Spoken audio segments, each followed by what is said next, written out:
to všechno úplně v pořádku. Takže když tě smích provází.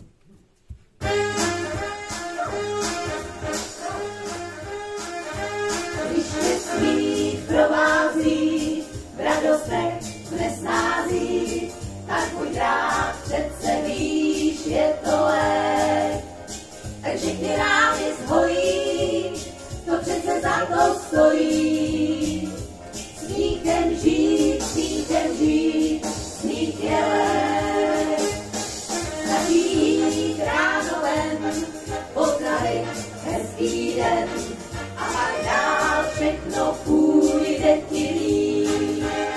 Když to slunko stává a taky úsměv dává, zkus to tež, smích je lék.